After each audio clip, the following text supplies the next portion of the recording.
Hello and welcome to my podcast. Do me a favor, subscribe to the John Keim Report wherever you get your podcast. You're watching on YouTube, hit that like button, hit that subscribe button. You can find us there as part of Empire Media. That's AMPIRE. And don't forget, Bram Weinstein, the voice of the Commanders, and we'll talk to him in 1 minute. He and I will have our live YouTube stream show on Tuesday night at 7:30. It is not a Therapy Tuesday. How about that? Anyway, but there's still a lot to talk about. So join us for that episode, 7:30 p.m. Tuesday. Now, I am joined by the voice of the Commanders, Bram Weinstein. Bram, let's get right to it. On Friday morning, I think it was, I told you, I'm thinking about picking these guys. And I didn't. So I can't take credit for it. But I was close. And that doesn't mean anything. I think a lot of it was the way the Packers were playing. But I didn't trust how this team was playing. What was different today? I swear I thought you were throwing me under the bus because you were like, because we talked about it on Friday. Are you picking them? And I'm like, I don't know. I thought about it, but I didn't. So I can't take, not taking credit, but because I didn't trust them just yet. What was different? Yeah, and also like this totally stunk of a get-right game for Green Bay. Rodgers is getting killed over offensive inefficiency and all this stuff. And I think we all know, like, eventually he writes it, but it did not happen today.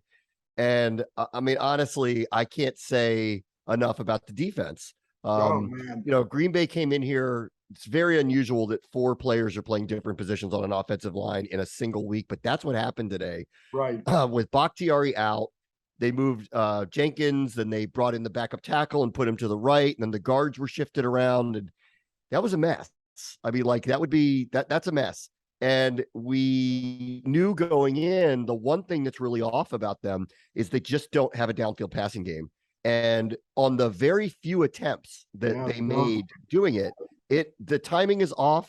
The receivers at points were running what looked like wrong routes. You could just see the frustration on Rodgers.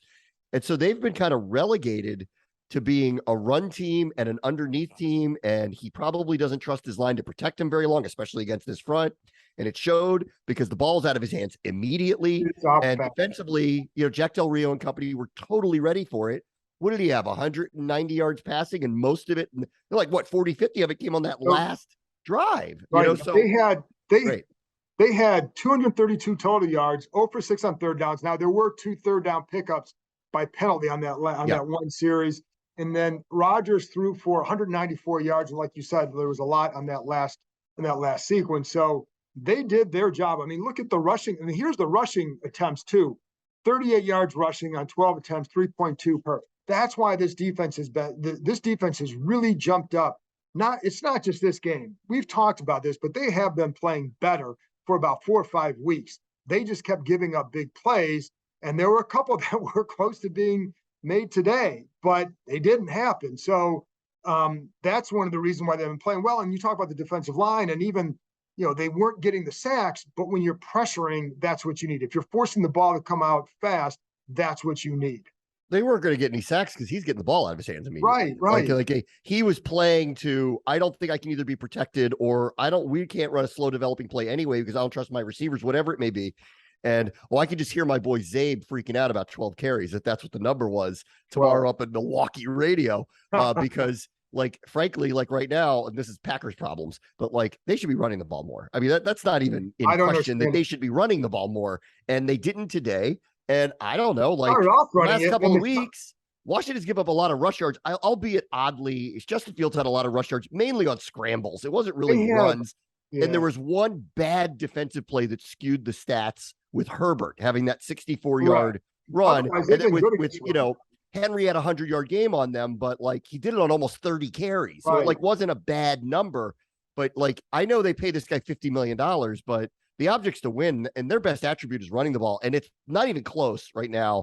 And so I'd like to say thank you to them for playing right into this team's hands, but I don't want to take anything away from the Washington defense, which has been very, very, very good for a month going now. Absolutely. And, part of it, too, and talking to guys in the locker room, one of the things that you forget about this defense is they did change up. It's the same staff. It's the same guys. But they did change up a lot of what they're asking to do in terms of coverage, and it's more of a zone match. So there's more. It's not just simple, okay, we're changing this, let's go do this. You do have to learn how you have to play that. You have to learn where you have to be, how you have to handle that, etc. So I do think there was some transition there for them. another key, I think you look at that again, and then I look in the secondary. Another key is I think without William Jackson III, it's a better secondary. I think Rashad Wildgoose, believe it or not, I think has done a decent job in the slot, not just from the coverage, but the communication aspect. I think he and St. Juste do a better job than when it was with Jackson, because Jackson too often would be confused. And it's not a miscommunication if four guys in the secondary know what they're supposed to do and one guy doesn't. That's a botch. So that's what was happening. And I think they've taken away some of that because of that move. I think that's a part of it. Yes. It's hard to make this argument because that was Aaron Rodgers today that they faced, but like, frankly, the downfield passing game of the last few opponents, really last 4, was not significant. Like, that's not the threat. Like, Dallas with Cooper Rush is very different than I think what Dallas with Dak could be down the field. Tennessee has no downfield passing game whatsoever. And in fact, don't even really attempt very much of it. They're all play action. Everything's underneath. It's all misdirection, and it's centered around Derrick Henry. But you're not seeing the big bust like you did. That's right. So that's correct. And then with Chicago, frankly, that's a one-read quarterback, and they don't have serious downfield threats anyway. And then today, Green Bay should be this way, and I think that's what's probably frustrating for them, but it's just not there. And it's been that way the whole season. Rodgers' completion percentage down the field is 22%. It's bottom third in metrics.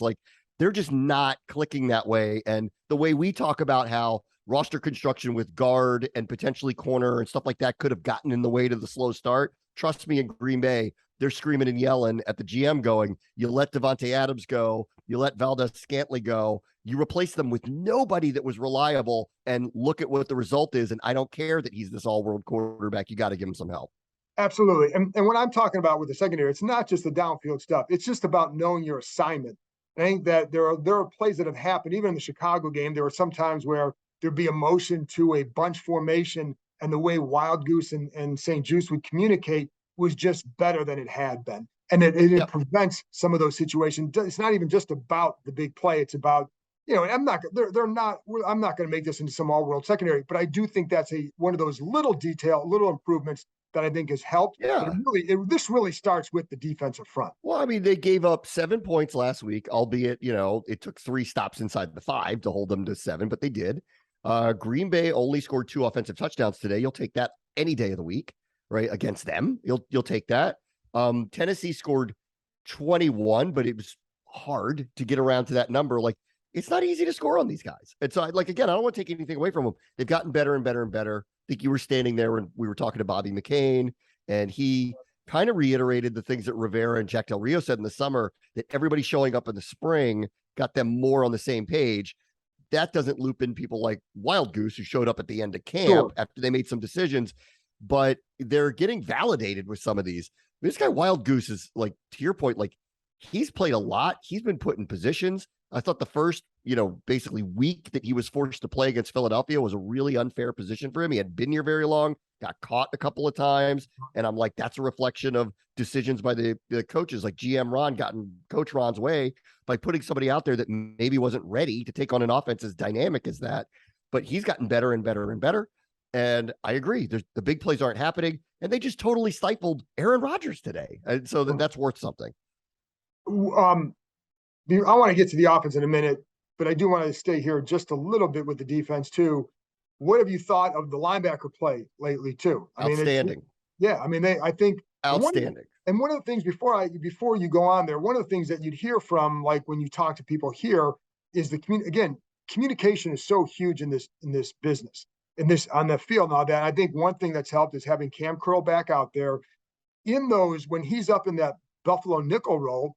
His ability to communicate with Cole Holcomb, I think, is a big deal. So they know what each other's going to do because they play together a little bit. They're both smart players. They both study the hell out of the film.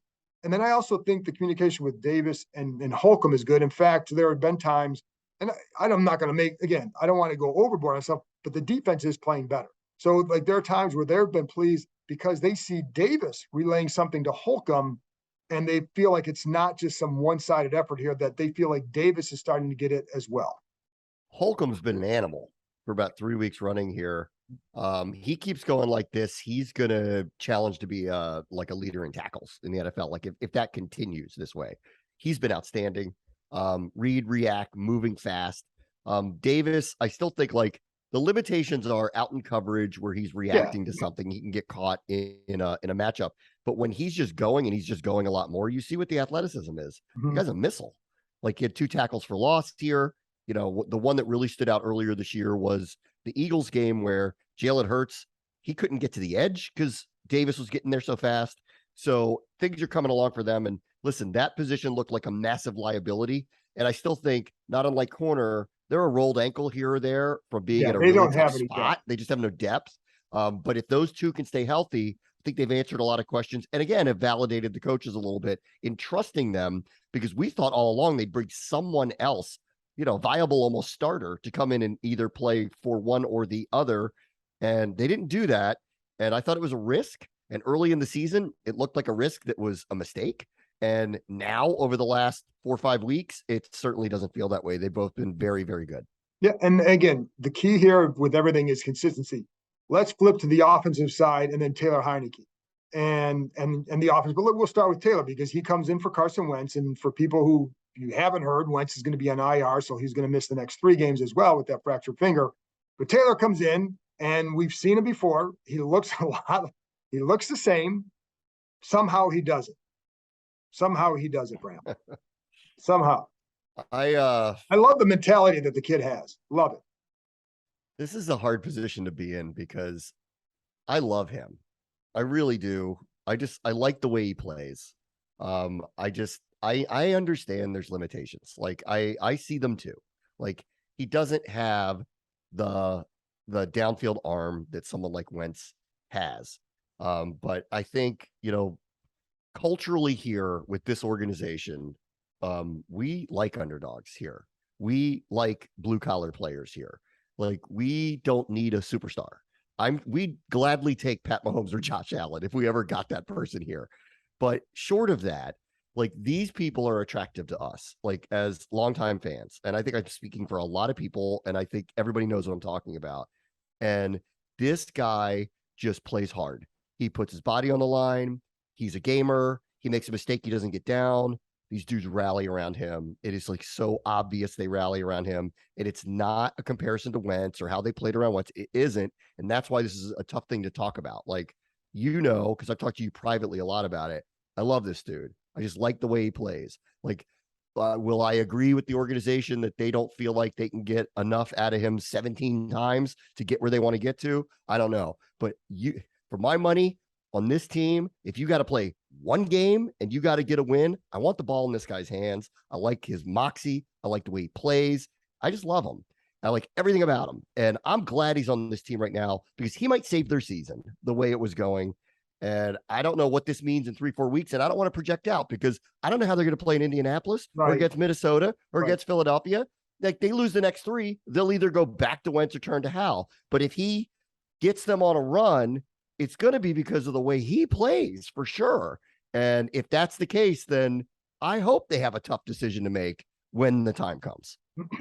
And the thing that I've always liked about him, and I tweeted this out, is that he can make some really bad mistakes. That pick 6 was bad, you know, and he had 4 picks in the first half, like bad throws. Yeah. I mean, really bad throws. And sometimes there were sometimes like he has to be able to step and do his throw.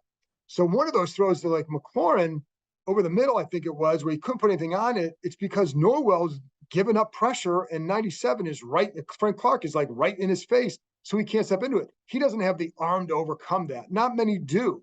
So he needs everything to go right. He needs to be able to step into those throws. He has to get his feet around to make all that. But what I always have liked about him and admired about him is that he's a competitor. And so when things go bad, how do guys respond? And he throws a pick 6 and he still comes back and throws a touchdown pass to Antonio Gibson on 3rd down. That was huge. And then he drops a dime to McLaurin down the sidelines. And then from that point on, I was like, they're going to win this game. Somehow they're going to win this game.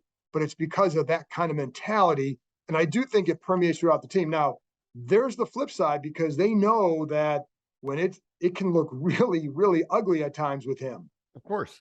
And I think what they're learning, though, is that if you can keep them in the game, that this kid will find a way to maybe get them back, to help get them back in it. not just by making plays on his own. He's not good enough to make those plays on his own. He's a backup for a reason. But, if you can stick with the game plan, you get the run game going, and you make a couple big plays, then he can get you back in. He's not a top tier talent. Like I understand, I get it. Like I totally understand that. Backup, and that's fine. But he's but there's something about him. Like he just, the fan base really likes him, and I think for good reason. The team really likes him. It's funny if you just go ask his teammates about him. They light up when they talk. Oh, they really like him. They like him. Like they just light up. And this is not a comparison to Wentz because I don't think it's not they dislike Wentz and they like him. That's not what it is at all. But like this guy relates to them in a way that's obvious. They like the way he plays. They like his everything that we see and kind of feel just from afar looking in. They say it. Like you could see their eyes light up when they talk about this guy. They're rooting for him. Like you can feel that. Like they're rooting for him. The other one today is like, look, like their best offensive weapon at times should be Terry McLaurin. Like I understand they have a lot of weapons on this team and there's one ball and they got to find, the ball needs to go to certain places. Well, Heinicke targets this dude. And when the game was on the line, he targeted this guy and he's asking him to make plays on behalf of the team. That's the way it ought to be. The ball needs to go to 17, especially with the game on the line. It's why you paid him $72 million. It's what he's done for 3+ years with 8,000 quarterbacks. This guy is a gamer too. And so this was a great development that one, Scott Turner didn't just run the ball 3 times and just eat the clock or whatever and punt it back. Which is what I thought they did. Like looked at the formation and said, okay, take a shot. Heinicke on both passes, one of them, McLaurin just made a tremendous play after the catch. And on the second one, that was not a good throw. And McLaurin is the one who adjusted back to make the catch and really keep the drive going. And like, this is, you know what? Heinicke trusts him that way. And that's the way it ought to be with the game on the line. The ball needs to go to your best players. Terry also broke up a pass early in the game on that first series that could have led to easy Packer points. When I think he threw it to Keim. I think he was throwing it to Cam Sims, but Terry came over and basically breaks up the play. I want to get back to that play in a second because I have some stuff on Terry about that play that is good. But going back to Heinicke and the popularity in the locker room, he is a guy that when we're in the locker room during the open media sessions, he is in there almost the entire time. Just he's hanging out with some of the guys in his little corner. It's Sam Howell's over there, Alex Erickson's over there. The running backs are in that area. Wentz's locker is right next to his, and Wentz comes in and out. But Heinicke is a presence in the locker room. Now, he's not out there running around, running his mouth, and this big guy, but he's in there with the guys. And like they still have this putting machine that for the first couple of weeks, he'd always be doing the putting machine with some other guys who come around too. So he's a guy, but people do like him. And for whatever that's worth, they gravitate to his story as well. And when it goes well, I think they really like it for him. Now, again, he's limited. We know he's, again, high-end backup, low-end starter, fine. But his story does resonate. And when they win, he usually finds a way to help. Going back to the other stuff, too, what I also like, Bram, Brian Robinson, 20 carries, 73 yards. Gibson, 10 for 59. Yeah. I think that's very reflective of who those guys are. Robinson, the grinded-out guy. Gibson with a little more explosiveness. Those numbers are exactly what they probably have said. If you could draw up a perfect scenario for them with the running game, today would be one of those days because it showed the power of Robinson and the explosiveness Gibson with the big runs outside. Yes. Like in space, you want Gibson in space. He can run between the tackles. He's not as good as someone like Robinson in between the tackles. In space, he can be devastating. And he also made 3 catches and had a touchdown because he's a nightmare matchup for anybody, a linebacker or corner, whoever's going to try to cover him. Like he makes one guy miss, he's gone. Like he's got 4.4 speed, 4.3 speed. Like I think they're figuring themselves out. I think we've been saying this for a while, but it's funny with Heinicke going back in, like all of a sudden, all the things that we thought they would start to implement, a rush offense that has a dynamic duo, one that's more of a traditional between the tackles and another guy who could be, lack of a better way of putting it, the thunder and lightning part of the whole thing. They're figuring that part out. I do think that, especially with Heinicke under center, they feel more comfortable calling a lot more run plays if the game dictates that they can. I don't think they want him throwing the ball all over the place.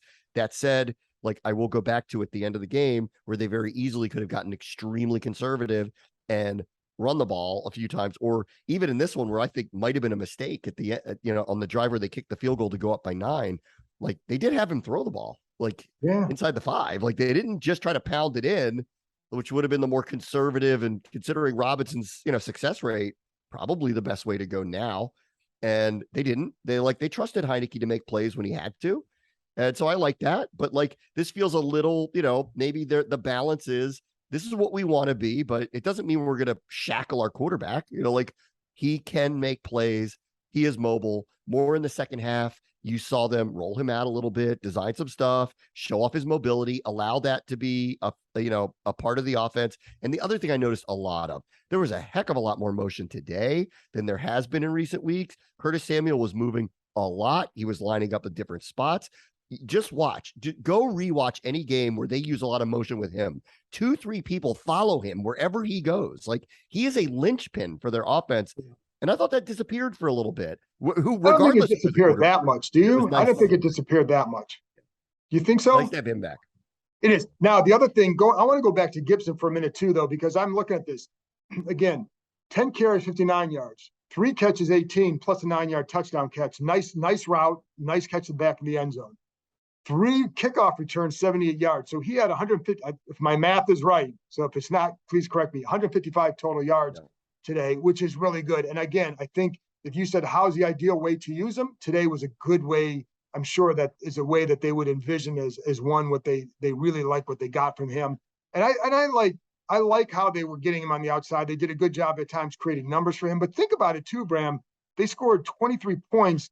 They had no Logan Thomas, no Jahan Dotson. They lost a tight end during the game, and Cole Turner went out with a concussion.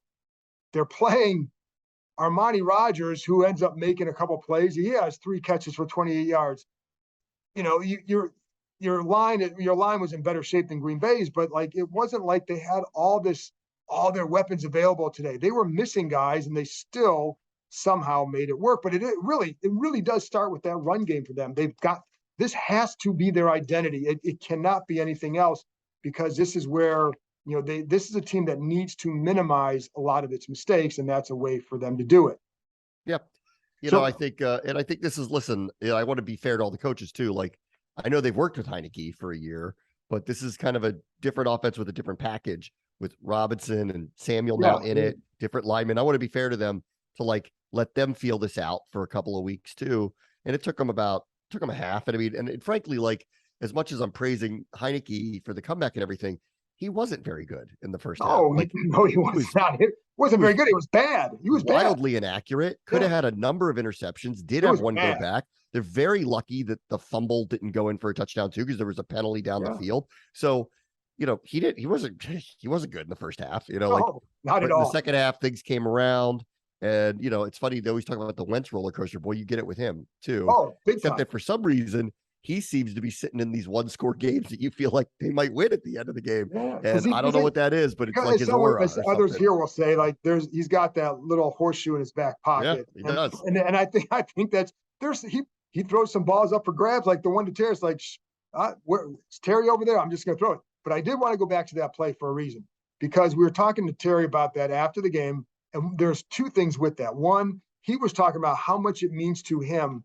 to be the guy that they look for in those situations. He said guys are coming up to him on the sidelines and saying, 17, you got to get one. You got to make a play for us. And when you do that to a guy like that, who came in as a 3rd-round pick, who was not a superstar receiver in college, who was a guy that they thought would be a special teams guy, and even though he got that big contract, he still always feels like he's fighting for that sort of elevated standing. And so I think it means a ton to him to do that. And then, he talked a lot about that. But then also, I asked him on that last play, that one, the 3rd down catch, like, what goes through your mind when you see the ball coming? And one of the things he talked about was earlier in his career, he felt like he didn't always attack the ball enough, didn't always come back for the ball aggressively enough. But this is a guy, and this is one of the things I respect the most about him, is he works on his game as much as anybody. And he knows what his weaknesses are and what he can try and do to correct those. And so he has worked and made it a point of emphasis to play those balls better. And that resulted in that play, because if he doesn't aggressively attack that ball, it may be picked, or it's certainly an incompletion. I thought that the end of the game, those 2 catches, both of them, the one he made, that was an easy pitching catch, but stayed in bounds by using a stiff arm on Jair Alexander to grab to it keep in the a clock little running. bit too. Yeah. a great play. That last one too was his best play. It was one of the best ones he's had since he's been here. I mean, they needed to win. Heinicke's throw was nowhere near him, really, frankly. He saw It's the this, horseshoe effect. came back for the ball, made the catch. Like, this is what we need from him. It's why you pay him this kind of money, because he can be this kind of player for you. Last year, there were a couple times Heinicke just, like the Atlanta game. I remember the Atlanta game, just chucked one up to him in the back of the end zone. He was like double covered, and he made this catch because he trusts him. Yeah. He's like, this is our number one receiver. Sometimes you just, and when it comes down to it, you ask your best players to make a big play, and they did here. That's what Heinicke has done here. And so I appreciate that. And I'm glad that, I saw and I feel like for him, this is what he should be here too. It's funny, like earlier this year, he was getting tugged and pulled and never getting any calls. And I remember we were talking about, like, he's not being treated like a number one receiver. Like, the referees don't treat him that way. Like, he hasn't been elevated that way, but he is. And the more plays he does like this, he'll get more and more and more respect throughout the league at literally every level. I would say they have heard back quite a bit from the league that, oh yeah, you are right about that. That should have been a pass interference, including that one in Dallas. The league apologized, so I'm sure everybody feels good about that. But one thing that it's funny that you say that too, because like one of the things that Heinicke did say is like, well, you got Terry one-on-one. I figure they're paying this guy a lot of money, so I'm going to give him a chance. Yeah. And it's right. Now, the other thing, two more things. Did you hear the sell the team chance? Yes. What'd you think? I mean, I don't know what to say about that. I mean, I guess, I heard it. I mean, I guess, yeah, there we go. I don't know. I don't even know what to say about that. It's just obviously the frustration, and you can change things around by winning, and there we go. Last thing. I heard him chant Terry too at the end of the game. Yeah. So, right. Last thing. Is this a 2-game streak start, or do you still need to see a lot more before you say, hey, I think they can make some noise here? Man, I need to see a lot more. I think, like, I'm at the point where I trust that their defense will show up weekly and put up a pretty good performance, and asking them to stifle everybody every week, I think, is a big ask, but they are productive enough and consistent enough that I think that I have a reasonable expectation that they'll be good, if not great, on certain weeks. And, Indianapolis had a weird, I got to watch them because I haven't really watched a lot of them, but they've been very up and down here. Like, one week they're getting shut out, and the next week Ryan's got 450 and a loss or a close win. And then today, apparently they couldn't score any points. I'll have to kind of look at their offense and see what's going on there. But this is another big one. I mean, 4-4 is way different than 3-5 when you kind of turn the corner for the second half of the season, and then they're coming back home. So this is a big one this weekend, and it's hard for me to judge Indianapolis yet. I mean, I've seen a little bit of them because we had some common opponents, so I've seen a little bit of them, but I was really watching the opponent, not them that much. So I don't know where they are. It sounds like offensively they're kind of all over the map. But if that's the case, I like our chances, at least defensively, to, have another type of performance like we've had the last few weeks. There may be some people in this organization who would like to see them beat the Colts, and Jim Irsay in particular. Yeah. I'm just like Scott Jackson on our post-game show today. We were driving home. He's like, we lost that Wentz storyline going into Indianapolis. He goes, if only we could come up with another hook for this game. But that goes back to the other sell the team stuff, though. This was another difficult week for the organization. Yeah. I mean, stuff of their own doing, we get it. But like when Irsay comes out and says what he does, and it's a win, so we don't need to get into all that. But the players have to deal with that. And Terry McLaurin will talk about, he sits there and answers a couple questions about it. It's not like it's this huge distraction, but they are aware of what's said and what's going on. And, so like, it doesn't even mean like, if all you have to do is turn on SportsCenter and there's Jim Irsay talking about your team or your owner.